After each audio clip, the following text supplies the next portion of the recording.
গ্রাম বাংলার থেকে বহুদূরে পৃথিবীর ওপর তৈরি হয়েছিল এক ফুলকপির রাজ্য। আর সেই রাজ্য ছলে বলে কৌশলে দখল করেছিল এক ডাইনি। ডাইনির এক মেয়ে আর এক ছেলে ছিল, নাম রেখেছিল ফুল আর কপি। ফুলকপির রাজ্যে রাজা ও রানীকে বন্দি করে রেখেছিল তারা। রাজ্যের পরিদের ওপর চালাচ্ছিল নির্মম অত্যাচার। ভালো করে চাষ করে বনি, না হলে মেরে দেবো তোকে। আমার মেরো না, করছি আমি। এই বিষ ফুলকপি ওই মানুষ জাতিকে শেষ করে দে। কর। এই বুড়িটার মরার সময় এসেছে। যা মামদো যা, পুড়িয়ে মেরে দে। আঙ্কে রানীমা, এই চল চল। মামদো সেই বুড়ি পরীকে নিয়ে গিয়ে ইলেকট্রিক চেয়ারে বসিয়ে দেয়, আর বোতাম প্রেস করতেই বুড়ি পরী মারা যায়। কিরে ফুলকপি, তোদের কাজ কত দূর? মা, হয়েই এসেছে। এইবার তোমার স্বপ্ন পূরণ হবে। 100 বছরের অপেক্ষার অবসান ঘটেছে মা। ওই মানুষ জাতিকে আমার কাছে আসতেই হবে। সব শেষ করে দেব, সব। চারিদিকে আমার বিষ ফুলকপির রাজত্ব করবে, রাজত্ব। ওরে ওরে, তৈরি মা, তৈরি। আমরা পেরেছি, আমরা পেরেছি, আমরা পেরেছি মা। এবার হবে খেলা। মানব জাতি, এবার তোরা শেষ। অন্যদিকে ফুলেশ্বরী গ্রামে শীতের ছোঁয়া লাগায় চারিপাশে ফুলকপিতে ভরে উঠেছিল। সারা গ্রামে ফুলকপির উৎসব চলছিল।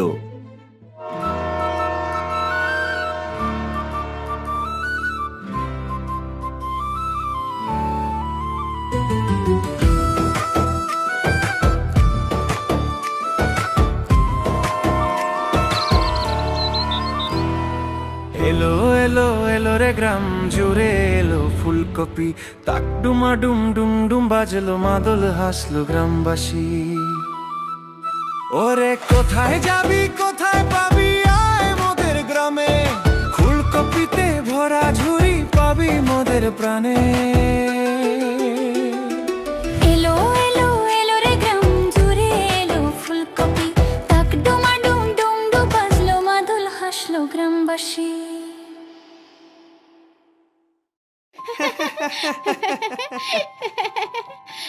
বেশ মজা হলো রে দিদি। হ্যাঁ রে ভাই, এইবার আমাদের গ্রামে অনেক ফুলকপি হয়েছে। হ্যাঁ, সবাই খুব খুশিতে আছে। গ্রামে রাত নেমেছে, চারিদিকে শেয়ালের ডাক শোনা যাচ্ছে। এমন সময় গ্রামের শেষ প্রান্তে হঠাৎই একটা কঙ্কালমুখী ফুলকপির সৃষ্টি হয়।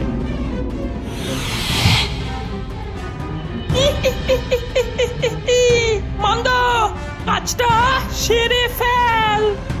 আঙ্কে রানীমা, মানব জাতি এইবার বুঝবে কত ধানে কত চাল। এরপর ডাইনি আর মামদো মিলে থলি থেকে নানান বিষ ফুলকপিগুলোকে গ্রামের ফুলকপির বাগানে ছেড়ে দেয়। ছাড়তেই বিষ ফুলকপিগুলো ফুলকপির মধ্যে প্রবেশ করতে থাকে। কাজ হয়ে গেছে, কাল সকালেই হবে কেল্লা ফতে। ওরে ওরে, একটু ফুলকপি খা রে তোরা, তারপর বুঝবি কি জিনিস খেলি। বাবা, আমরা এসব খাই না, তুমি খাও। আরে কেমন একটা হচ্ছে ভেতরে। আরে কি হলো বাবা? এ দিদি কথা বলছে না কেন বাবা? ও বাবা, কোথায় যাচ্ছ? ও মা, দেখো বাবা কোনো কথা না বলে চলে যাচ্ছে। গোপাল আর গৌরী তখনও জানে না তাদের বাবা না, শুধু গ্রামের প্রচুর মানুষ বশ হয়েছে ডাইনির। তারা প্রত্যেকে গ্রামের শেষ প্রান্তে যাচ্ছে কঙ্কালরূপী ফুলকপির দিকে। ভাই, ওই দেখ, হাবলু কি যে হলো, চল দিদি সবাই কোথায় যাচ্ছে দেখি। এরপর তারা দেখতে পায় গ্রামের অনেক মানুষ একে একে সেই কঙ্কালরূপী ফুলকপিতে প্রবেশ করে যাচ্ছে। হঠাৎ করে আমাদের গ্রামে কি হলো রে দিদি? আমাদের খুঁজে বার করতেই হবে, আমাদের সকলকে বাঁচাতেই হবে। চল দাদুর কাছে। ওরে আয় আয় আমার সোনা পাখিরা, আমার বিষ ফুলকপি খেয়ে আমার কাছে আয়। রানীমা, এদের কাজে লাগিয়ে দি। না, বুড়ো আর বুড়িগুলোকে আমার কোনো কাজে লাগবে না। পুড়িয়ে মার ওদের। বাচ্চা আর জোয়ানগুলোকে চাষ করা দিয়ে যা। তাই হলো, মামদো বুড়োদের জ্বালিয়ে দেয় আর অন্যদিকে মহিলা লোকের ওপর নির্বিশেষে অত্যাচার চালায় আর কাজে লাগিয়ে দেয় তাদের। মা, এই সমগ্র পৃথিবী আমাদের হবে। সব জায়গায় বিষ ফুলকপি চাষ হবে। দাদু, আমাদের গ্রামকে যে করেই হোক বাঁচাতে হবে। ওরা সবাই কোথায় গেছে সেটাই রহস্য। আমাদের ওই ফুলকপিতে প্রবেশ করতেই হবে। ঠিক বলেছিস ভাই। এই নিয়ে, এই ব্যাগটা তোদের সাহায্য করবে। যা যা যা, গ্রামবাসীকে বাঁচিয়ে নিয়ে আয়। এরপর গোপাল আর গৌরী মশাল হাতে সেই কঙ্কালরূপী ফুলকপির মধ্যে প্রবেশ করে। এ দিদি, আমরা কোথায় যাচ্ছি রে? জানি না ভাই, তবে সাহস রাখ আর চল। কিছুক্ষণ যেতেই তারা দেখতে পায় চারিদিক থেকে বিষ ফুলকপিরা তাদের আটক করেছে। কোথায় যাবি রে? মরবি আমাদের হাতে। এই সবাই মার, সবাই মার। আহ, আহ, আহ, আহ, আহ। সর সর। দিদি, এরা অনেক ছোট, তুই কিছু কর। Big light. এই লাইটের সামনে দাঁড়া ভাই, আমরা বড় হয়ে যাব। এরপর গোপাল আর গৌরী লাইটের সামনে দাঁড়াতেই আকারে বড় হয়ে যায়। তোদের পিষে মারবো এবার, নে মর। এই নে, মার মার। কিছুক্ষণের মধ্যেই তারা সবাইকে মেরে দেয়। আবারও তারা আগের রূপে ফিরে আসে আর সামনের দিকে এগোতে থাকে।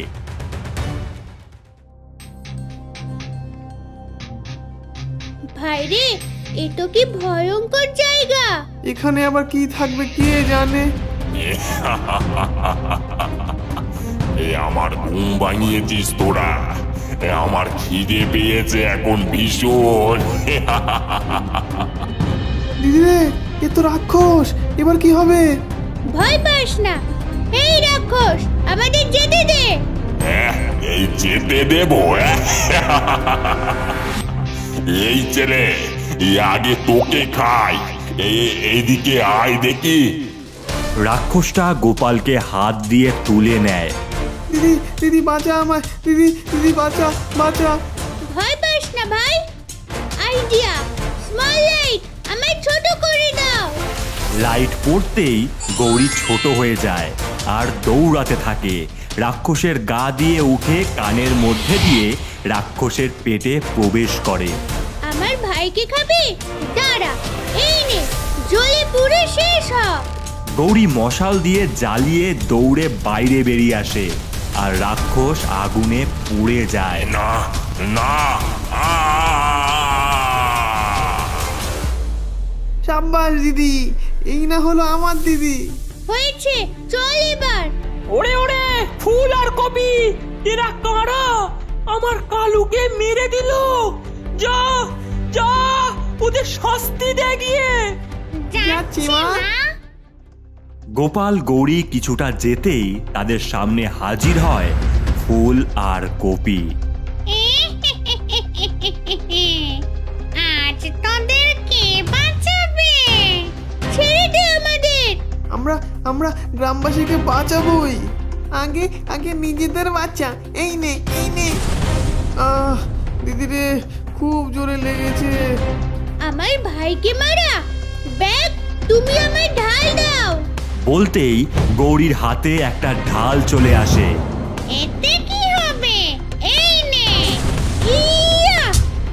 আগুনের ঝলকানি ঘুরে গিয়ে ফুলের গায়ে লাগে আর ফুল মারা যায়। হে, তবে রে, এই নে, এই নে। ইয়া! আবারও একই হওয়ায় কপিও মারা যায়। না, আমার আমার বাচ্চারা, আমি আমি তোদের ছাড়বো না। দিদি, আর রাস্তা নেই, আমাদের উপরে উঠতে হবে। এই বীজটা মাটিতে পুঁতে দে। একটা গাছ ওপরের দিকে উঠতে থাকে।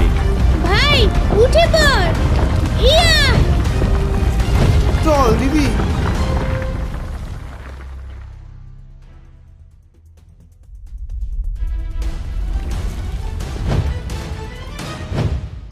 দিদি রে, এ তো ফুলকপির রাজ্য। হ্যাঁ রে ভাই, সবাই এখানে এসেছে। ঠিক ধরেছিস, এইবার মরবি তোরা। আমার সন্তানকে মেরেছিস তুই, এত বড় সাহস! এই নে। দিদি, স্পেশাল ড্রেস দে। ইয়া! এরপর তারা স্পেশাল ড্রেস পরে নেয় আর হাওয়ায় ভেসে ডাইনিকে গুলি মারতে থাকে। দিদি, দিদি, দিদি, দিদি, দিদি, দিদি, দিদি, দিদি। ধন্যবাদ তোমাদের ডাইনির হাত থেকে এই রাজ্যকে বাঁচানোর জন্য। চলো আমার সাথে। এরপর ফুলকপি রাজ্যের রাজা ও রানীকে মুক্ত করে দেয় তারা। ধন্যবাদ বাচ্চারা, এই নাও তোমাদের উপহার। একে একে সকল গ্রামবাসীকে মুক্ত করে। বাবা, আমার বাবা। হাবলু, তুই ঠিক আছিস তো? ওরা না খুব মেরেছে, খুব মেরেছে রে। আমি মন্ত্র বলে তোমাদের গ্রামে পাঠিয়ে দিচ্ছি। তোমরা আমাদের রাজ্যে আবার এসো, কেমন? জাদুই লাঠি, সবাইকে পৌঁছে দাও গ্রামে। এরপর সকলে গ্রামে পৌঁছে যায় আর সোনার ফুলকপি পেয়ে পুরো গ্রামবাসী আবারও আনন্দে মেতে ওঠে।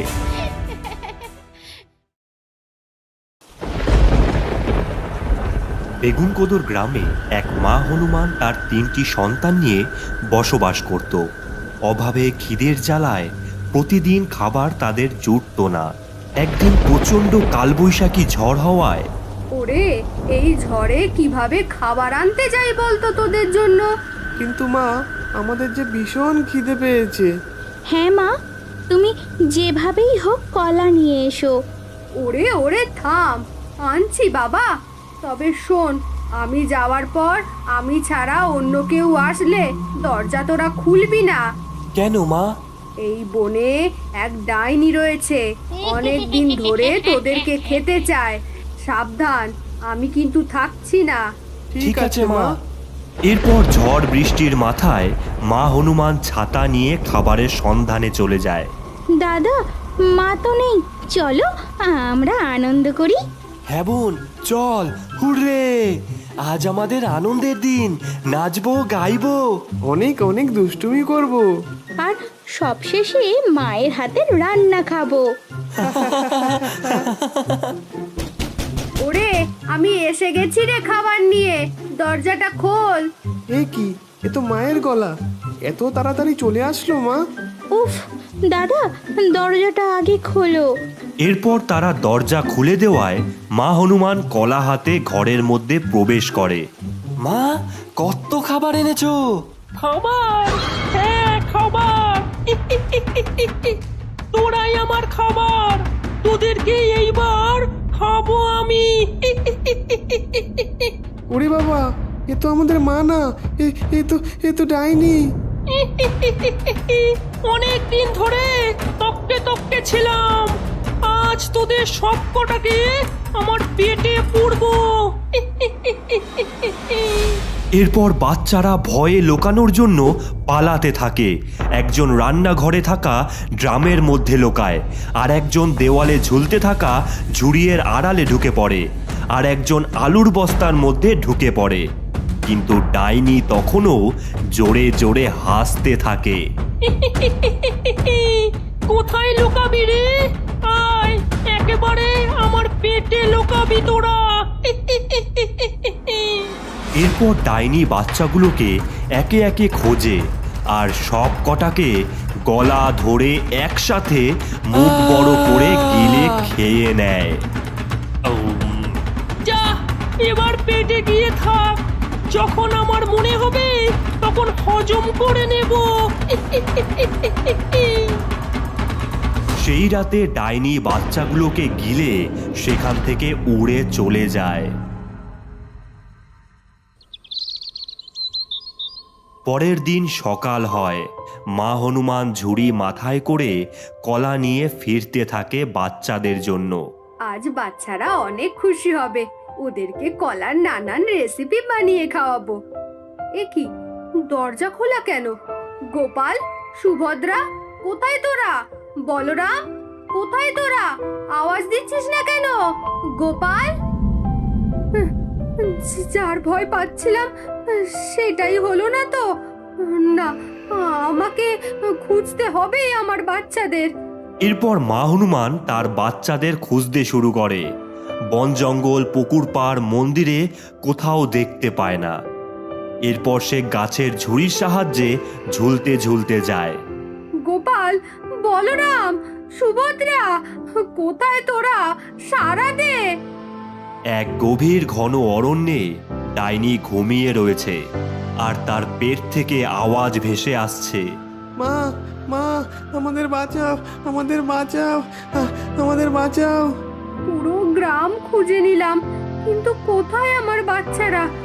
হে বজরংবলী, আমার বাচ্চাকে খুঁজে দাও। এ কি, কিসের আওয়াজ শুনলাম? এ তো গোপালের আওয়াজ। যাই, আওয়াজকে অনুসরণ করি। এরপর মা হনুমান সেই আওয়াজকে অনুসরণ করে ডাইনির কাছে পৌঁছায়। সে শুনতে পায়, মা, মা, আমরা ডাইনির পেটে রয়েছি, তুমি আমাদের উদ্ধার করো মা, উদ্ধার করো। তোরা চিন্তা করিস না বাছা, আমি ঠিক তোদের উদ্ধার করব।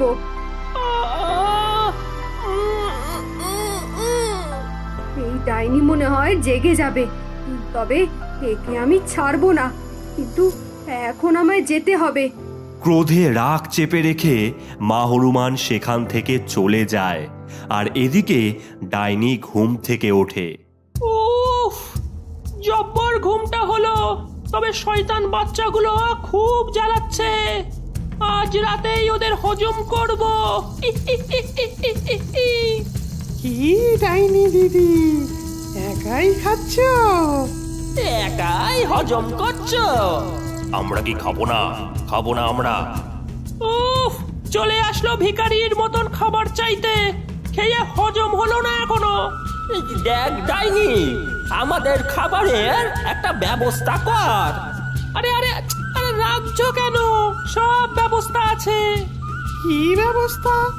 ওদের বাচ্চাগুলোকে আমি গিলেছি, ওদের মাটা বেশ বড় সড়ো। ওটাকে ধরলেই তোমাদের সবার হয়ে যাবে। বাহ বাহ, খুব ভালো। এই তবে কিভাবে ধরবি? কলা গাছ সেজে কলা বাগানে বসে থাকবো, যেই ওদের মা আসবে অমনি ঘাটটা মোটকে মেরে দেব।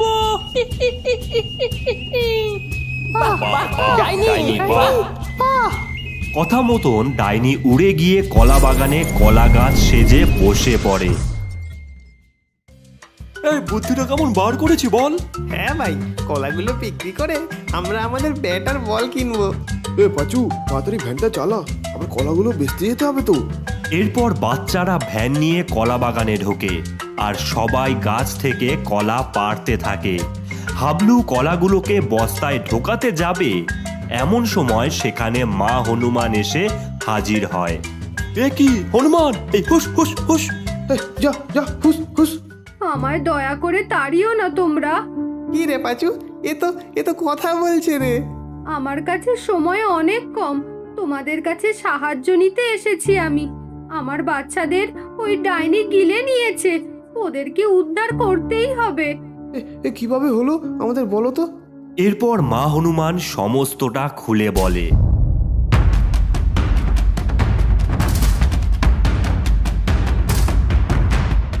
আমরা তোমাকে সাহায্য করব, তবে তার আগে তুমি তো হনুমান, তুমি আমাদের কলা পাড়তে একটু সাহায্য করো। ওই যে ওই গাছটা দেখো, বড় বড় কলা, একটু পেরে দাও। আচ্ছা, এক্ষুনি আমি পেরে দিচ্ছি। মা হনুমান যেই কলা পাড়তে যাবে, গাছটা রূপ বদলে ডাইনিতে পরিণত হয় আর ডাইনি হনুমানের গলা চেপে ধরে। বাঁচাও, আমার বাঁচাও। তবে রে ডাইনি, এই তোরা সবাই কলা মার ডাইনিকে।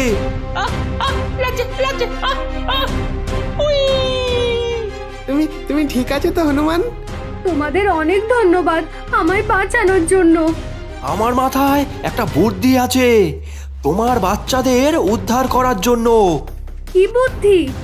আজ রাতেই হবে কাণ্ড। আর কিছুক্ষণ পরেই আমি তোদের সবাইকে হজম করব। আগে তোরা, তারপর তোদের মাকে। হঠাৎই ডাইনির সামনে 3টে হনুমান এসে হাজির হয়। এ কি, আরো বাচ্চা হনুমান? বাহ বাহ, আবারও খাবো তোদের। কোথায় ছিলি বাছা? আসো দেখি আমার পেটে। এরপর ডাইনি ঝড়ের বেগে 3টে হনুমানকে হাতে ধরে নিয়ে যেই মুখে পুড়তে যাবে, পাঁচু, চোখে লঙ্কার গুঁড়োটা মার, চোখে লঙ্কার গুঁড়োটা মার। এই নে ডাইনি। ওরে বাবা রে, জ্বলে গেল জ্বলে গেল জ্বলে গেল, আমার চোখ জ্বলে গেল। ওরে বাবা। ওরে আমরা হনুমান না রে ডাইনি। হাবলু, ল্যাংচা, এ ডাইনির হাত পা গাছের সাথে বেঁধে দে। কথা মতন কাজ হলো, তারা ডাইনিকে বেঁধে দিল। মা হনুমান, এইবার তুমি ডাইনির পেট কেটে বাচ্চাদের বার করো। না, ছেড়ে দে আমায়, ছেড়ে দে, ছেড়ে দে, ছেড়ে দে। এরপর মা হনুমান ডাইনির পেট কাটতে লাগলো। একে একে ডাইনির 3টি বাচ্চা বেরিয়ে আসলো ডাইনির পেট থেকে। হুররে হুররে, মা আমরা বেঁচে গেছি। হ্যাঁ বাবা, এই সবই হলো এই বাচ্চা মানুষদের জন্য। বাচ্চা হনুমানেরা, তোমরা এই মশাল দিয়ে আমাদের লেজে আগুন লাগাও। এরপর পাঁচু, হাবলু আর ল্যাংচারা আগুন লেজ নিয়ে ডাইনির গায়ে আগুন লাগায় আর ডাইনি আগুনে জ্বলতে থাকে। খুব মজা, খুব মজা। খুব মজা, খুব মজা।